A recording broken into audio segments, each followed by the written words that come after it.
This episode contains trigger warnings for transphobia, suicidality, and murder. Please proceed with caution. In 2014, a 57-year-old woman was granted asylum in New Zealand.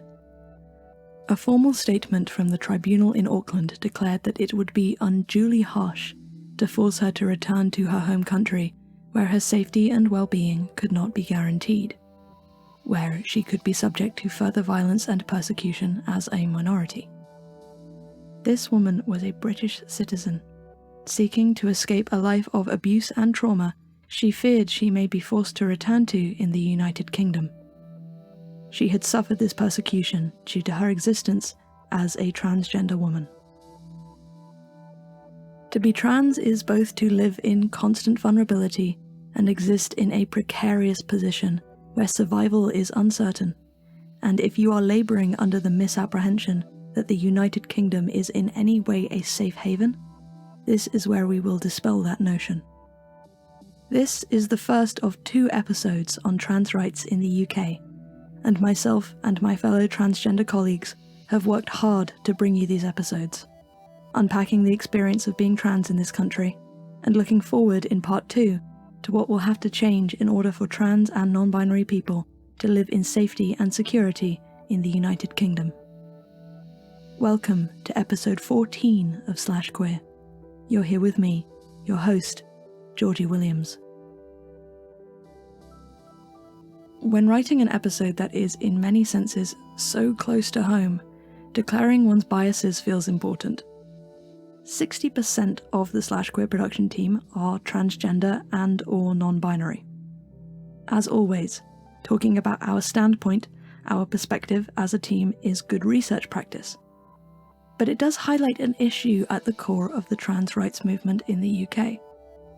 That this movement is often dismissed on the grounds of it being ideological in nature.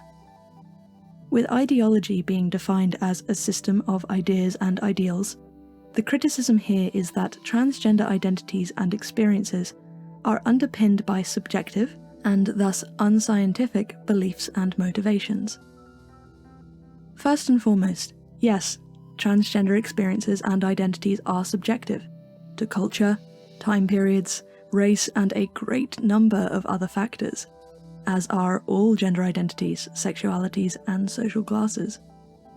However, what is objective is not always scientific, and the belief that science is innately objective is inherently wrong. All social science is subjective. All science is at risk of bias. There has never existed a scientist who lived without any biases or beliefs at all. And science and politics have, throughout history, gone hand in hand with each other.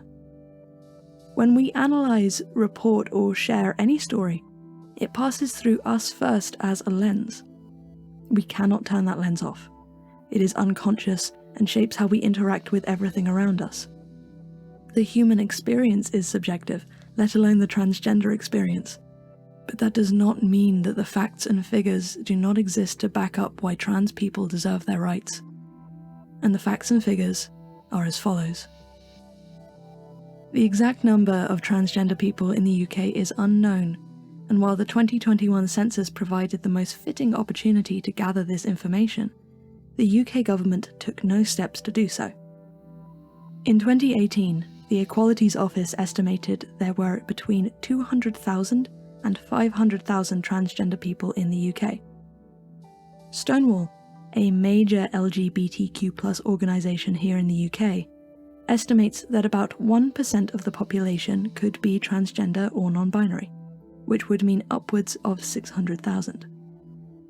But, despite how many trans people are estimated to reside in the UK, social stigma, prejudice and structural violence, defined as the imposition of power dynamics within society which deny marginal people their basic needs, continues to increase against this community. In 2019, hate crimes against trans people in the UK rose by 81%. Because this only takes into account those events reported to the police, it is not improbable that this figure is higher. With regards to mental health, it is thought that half of trans youth and a third of trans adults have attempted suicide. While gender dysphoria, best described as the disconnect between one's gender identity, their body, and how they are perceived and gendered by others, was legally depathologized in 2002, which means it is no longer thought to be a mental illness. Trans people experiencing gender dysphoria are still treated under the mental health departments of the National Health Service, often by professionals who have not received transgender-specific training or education. On a global level, the number of trans people murdered each year has been increasing every year since 2008, and of those killed, 98% were trans women or trans feminine, and of those killed in the USA, 79% were trans people of colour. At this point in time, and I speak from my own standpoint now, not only as a non-binary trans person, but also as an established academic whose career is centralised around transgender welfare, the struggles trans people face are caused almost exclusively by their oppression by the cisgender majority. Our rates of depression, anxiety, and suicidality are not an indicator of anything pathological within the trans experience. They are a proportionate response to systemic abuse and disempowerment. Our series thus far has demonstrated how gender defies a binary in countries all around the world. Despite the impression we may have from decades of media slander and centuries of censorship and erasure, transgender people have always existed in the United Kingdom, not as a mutation, a deviance, or a perversion, but as an authentic community and state of self. If you follow the British news at all, you may be somewhat aware of the recent furore surrounding the reformation of the Gender Recognition Act. The GRA is legislation which allows trans people to obtain gender recognition certificates, which then allow them to receive new birth certificates and all the legal rights and recognitions afforded to their gender, including marriage rights. A gender recognition certificate can only be obtained at this point in time if you are 18 years or above, have had 2 medical reports, one from a GP and one from a registered gender specialist, that diagnose gender dysphoria, and have proof that you have been living as the acquired gender for at least 2 years, which includes evidence such as driving licenses, passports, payslips, and utility bills. The GRA is far from perfect. Among many controversial facets of this legislation is its accommodation of what has come to be known as the spousal veto. A person is only able to apply for an interim gender recognition certificate if they are married, unless their spouse signs a statutory declaration to say that they are happy to remain married. If they do not, an interim gender recognition certificate is considered grounds for annulment, meaning that the marriage is null and void, as if it had never happened. This effectively constitutes an ultimatum for the marriage privileges and rights of transgender people. Campaign groups such as Gendered Intelligence, Mermaids, and Gyres sought the removal of the medical diagnosis of gender dysphoria, a reduction of the current £140 it takes to obtain a gender recognition certificate, greater access to trans healthcare, and the ability to self-identify in applications without medical proof, or evidence of having lived as the acquired gender. In 2020, a full public consultation carried out by the UK government found that of the over 100,000 people that responded, 80% supported the removal of the requirement for a full medical report that details all surgeries and treatments undergone in order to obtain a gender recognition certificate. In September 2020, the government's Minister for Women and Equalities, Liz Truss, issued a response to the campaigning and consultation. This promised a kinder and more straightforward process, with steps to streamline the application process, increase capacity for healthcare, and a commitment to the 2010 Equality Act. However, the response has many significant issues. The GRA still makes no efforts to address the legal or medical processes for trans children. Additionally, neither the GRA nor the Equality Act explicitly provide protection or rights to non-binary people. The response also made no effort to remove the requirement for a medical diagnosis, despite the results of the consultation. It felt pertinent to outline the significance of the GRA reform for this episode, since, on the day of interviewing, our interviewee for this episode had come straight from her consultation in Parliament on the Gender Recognition Act to talk with /queer. What's currently misunderstood is that all we are trying to do is be ourselves. We're not making it up. We're genuine. We're authentic. And in fact, we were making it up before we became authentic. Cat Burton is the chair of the Gender Identity Research and Education Society, otherwise known as GIRES, a UK-wide organisation whose purpose is to improve the lives of trans and gender diverse people of all ages. Cat is also a member of the board for Trans Media Watch, a British charity founded in 2009 to improve media coverage of transgender and intersex issues. Her day job is as a senior flight instructor, after having worked for 45 years as a British Airways pilot. So I spent the large part of my career pretending to be male. If I hadn't done so early in my career, and I was pretending to myself as well, I wasn't just pretending to the outside world, I was hiding from myself my true identity. But if I hadn't, if I'd been a trans female back in 1972, come to that, if I'd been a cis female back in 1972, I wouldn't have made it as an airline pilot. There weren't any female airline pilots in 1972. So I've had a brilliant life, and a lot of that was because I was presenting as male. Throughout that time, I wasn't in any doubt that I was male. However, when I finally opened the little box at the back of my brain where I hid everything, and that was in my 50s, my whole life perspective changed. And I realized that I had been kidding myself all those years. I lived with a beard for most of my life as an adult. I had a very strong beard. I could grow a beard from scratch in 4 days, and it wouldn't look like stubble. It would look like a full-on navel beard. And it was camouflage.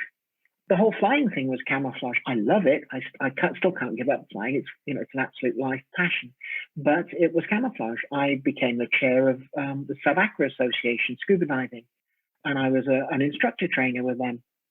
Another roughy-tufty male type thing, although by then we actually had some female divers, I'm glad to say. But, it was all camouflage. It was all me trying to be so male that nobody'd realize I wasn't, including me.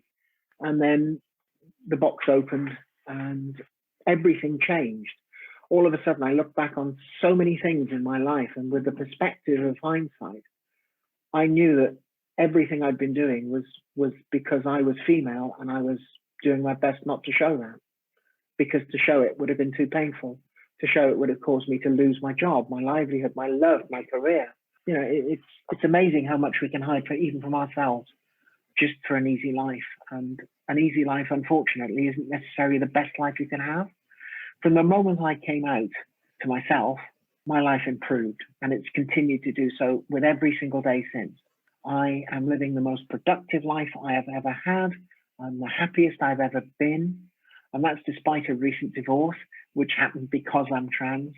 There is no way that I could be anything like as useful to myself and the world as I am now if I hadn't come out. If the rest of the communities realized that that's all we're trying to do is be the best person we can possibly be.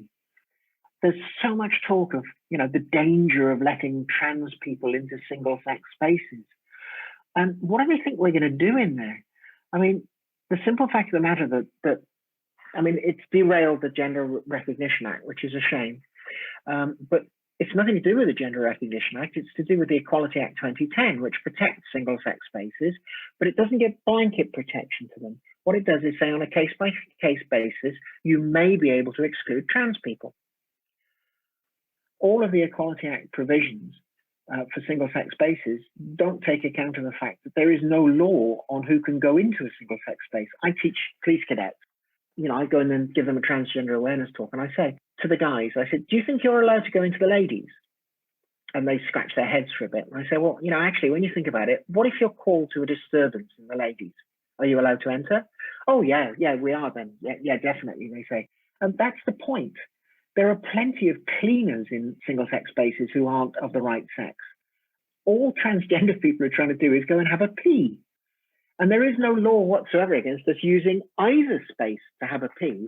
The laws that would apply are public order laws.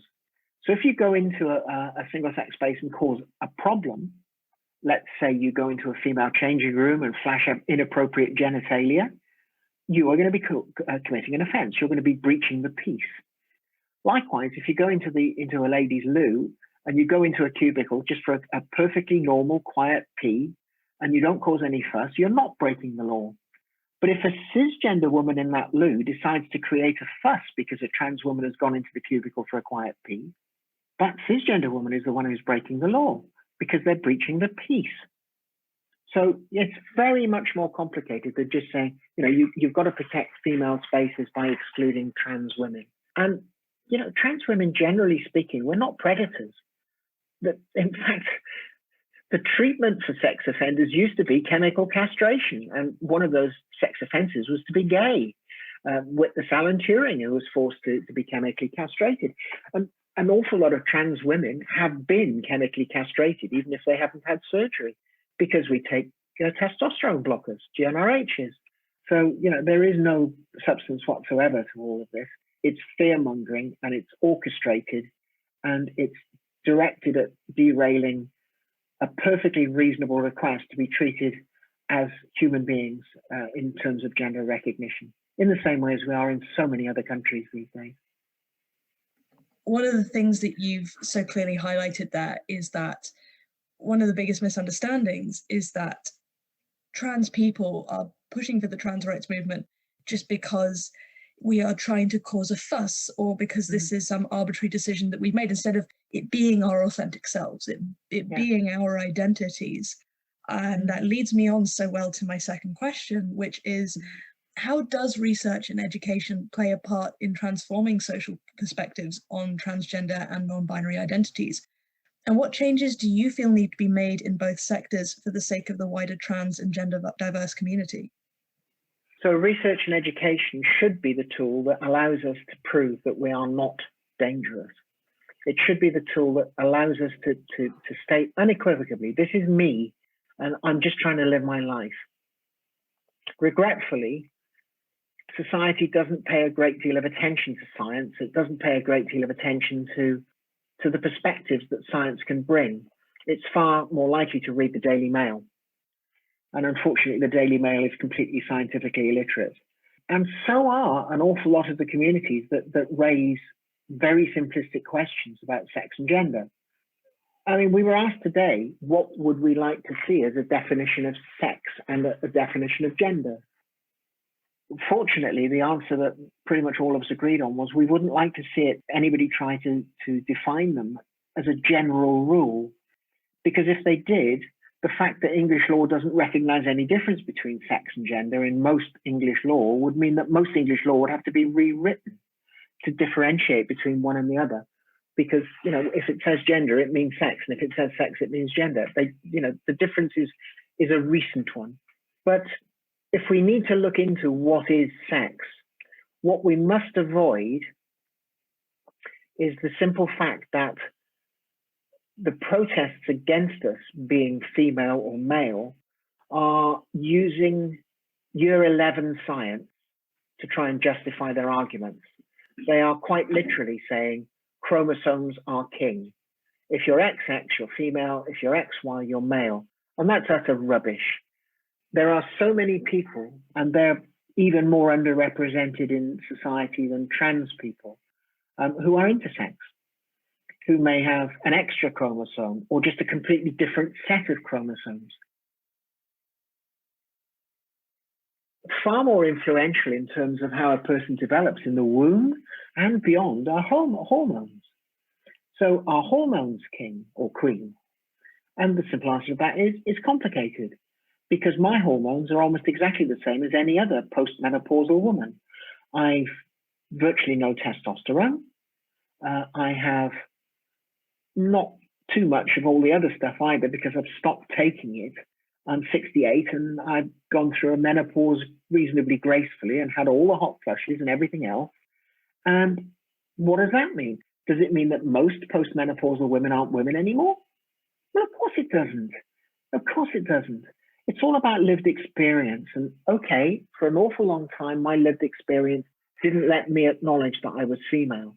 But looking back on it, most of it has actually written me as I am today.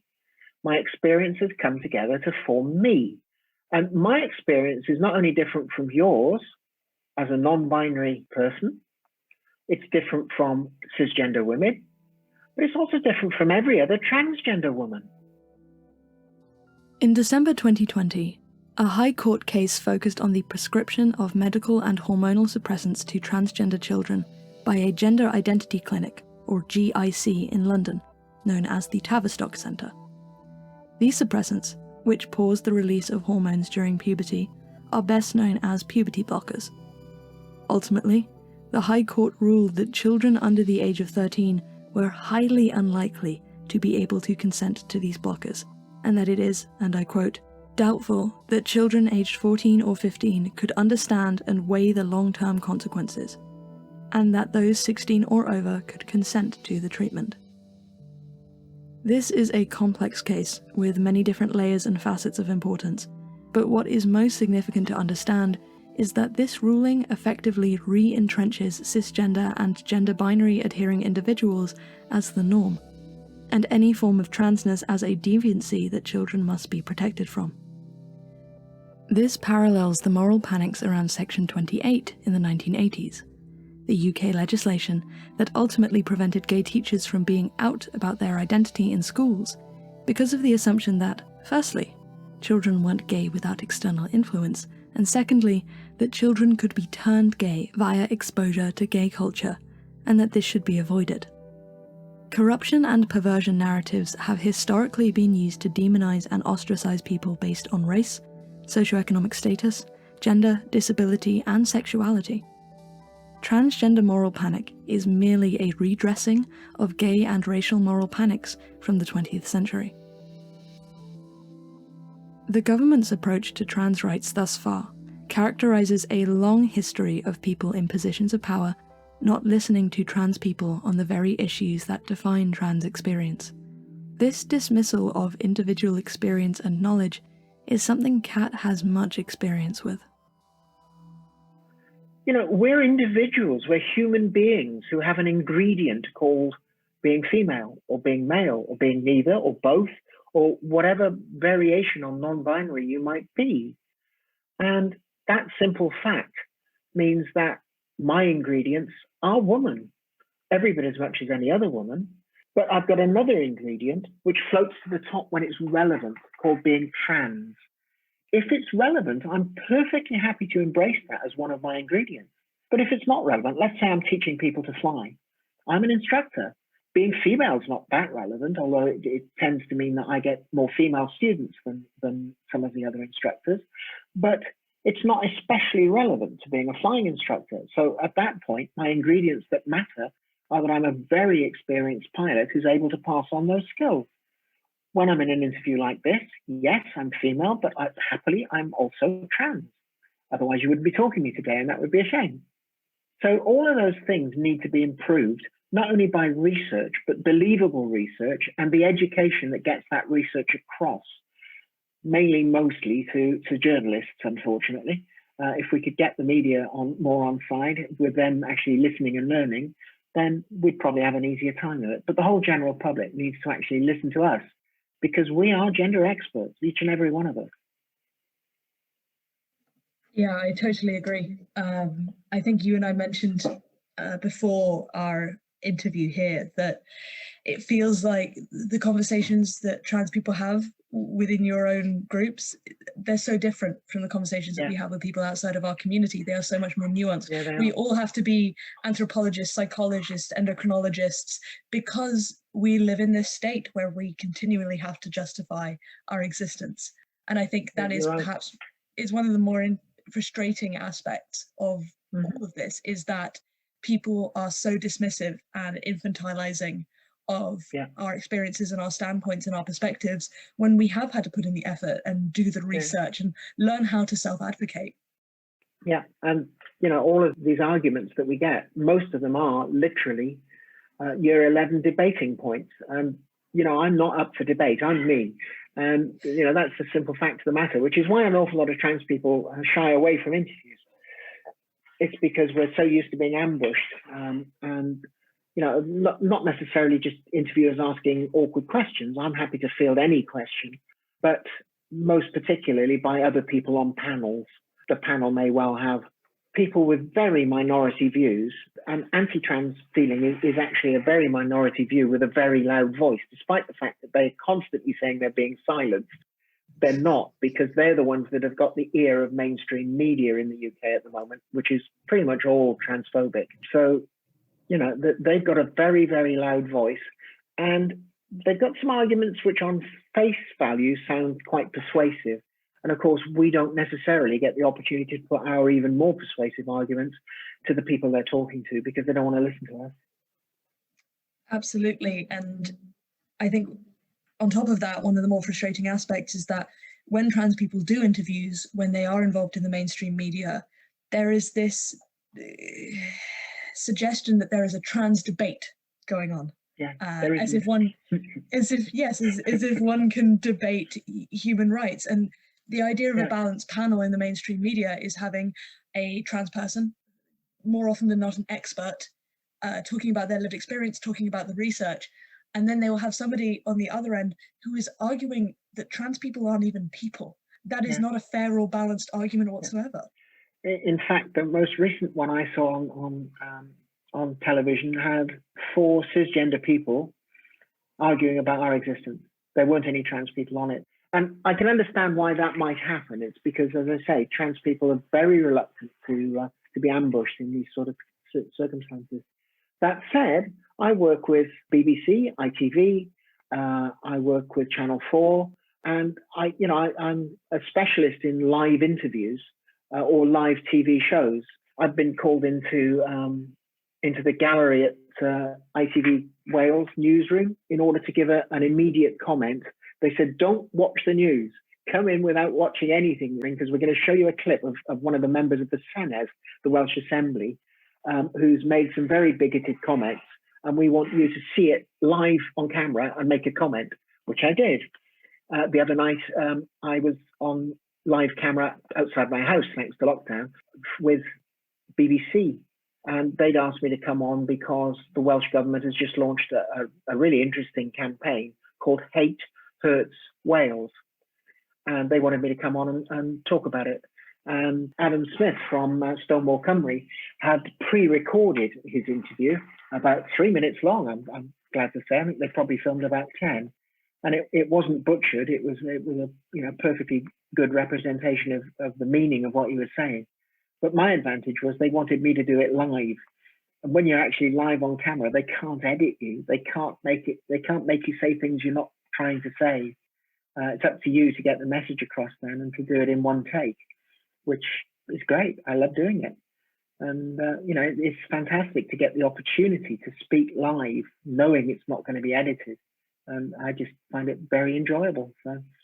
Yeah, and I think it's so important that we have a certain amount of control over the media that's put out pertaining to us as well, because for the longest time, our representation has been absolutely abysmal. And I think that's one of the benefits of social media is that. Yeah, I think you're right. I think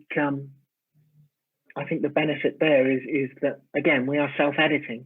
We are self-editors. Of course, the disadvantages of social media is if you've got a reasonable reach, you're also going to get piled on now and again.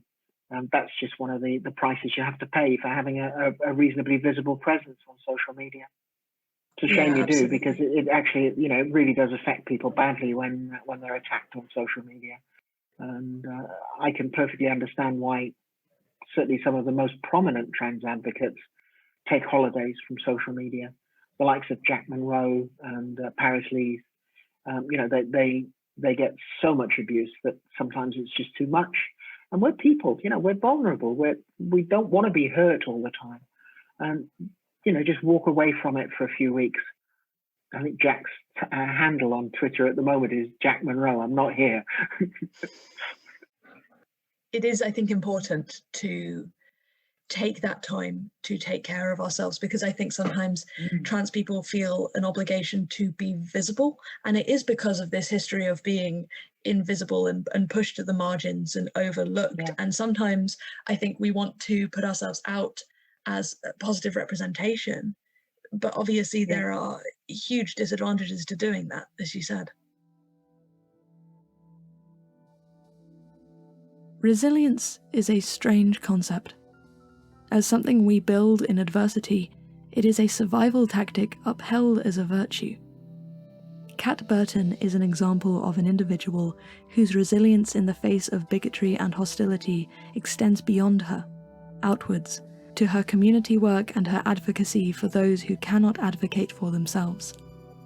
But, in these moments when we consider all that the transgender experience may encompass, it feels like resilience is absolutely essential. That in order to be visible, to represent your community to those outside of it, you have to be able to withstand a great array of injustices and even abuses. It seems like an uphill struggle for transgender individuals in the United Kingdom to secure the most basic rights and services. In the UK, access to gender-affirming healthcare such as hormone treatment, speech therapies, hair removal and surgeries are all administered and controlled by a system of gender identity clinics. In order to secure your first appointment with a GIC, you must first be referred by your doctor. However, waiting times for a first appointment at a National Health Service GIC can be up to 4 or 5 years. Gendered Intelligence, an organisation that lobbies and campaigns for greater recognition and rights for trans people in the UK, recently stated in a report that, if the intake of patients holds at its current rate, waiting times for new patients in London at gender identity clinics will soon reach 26 years. That isn't a mistake. This data is freely available online if you'd like to check it. 26 years. With this in mind, our question going forward is as follows. What changes to ensure situations such as this don't occur? Situations where individuals who require life-saving treatment for the sake of their personal mental health or general welfare in a transphobic environment are denied access for 26 years. What levels out the uphill struggle? What does effective and measurable change look like to ensure that future generations of transgender individuals do not have to develop as thick a skin as women like Cat Burton? These are not hypothetical questions. There are answers, and trailblazers like Cat have worked hard to make the necessary knowledge and tools available to those who wish to make that change happen. What should be taken from this episode is not discouragement. It is a righteous anger, a sense of injustice that motivates trans people and allies alike to organize and resist as a collective.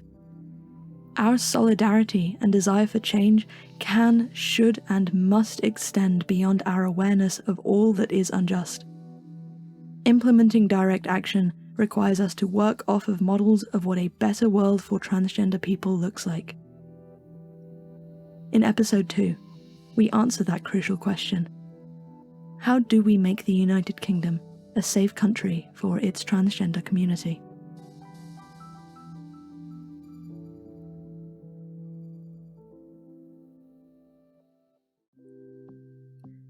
This episode of the /Queer podcast was edited by Sam Clay, transcribed by Bronya Smith, co-scripted and produced by myself and Matt Thompson, and hosted as always by me, Georgie Williams. A very special thanks to Cat Burton from the Gender Identity Research and Education Society for her contributions to this episode. Thanks as always to our Patreon subscribers. Your continued faith and commitment in this project is how we've now reached engagement in 111 countries around the world, which is almost unfathomable for what was once such a wee project. If you're not a patron and you want to support the podcast, you can find the /Queer Patreon at patreon.com//queer. That's SLASH queer. The link is also available on our Facebook, Instagram, and Twitter pages. We are still selling our merchandise and are accepting donations via Ko-fi, and you can find the links to both in the description for this episode. For those of you who continue to like, share, and listen to this podcast, thank you. Your support means the world to our little team. This episode was recorded on location in London, the United Kingdom. Music in this episode was composed by our resident audio king, Sam Clay. If you enjoyed this episode or have any feedback, please get in touch on Instagram or Twitter at @/queer, or email us at /queer@outlook.com. As always, stay kind, stay radical, and stay queer.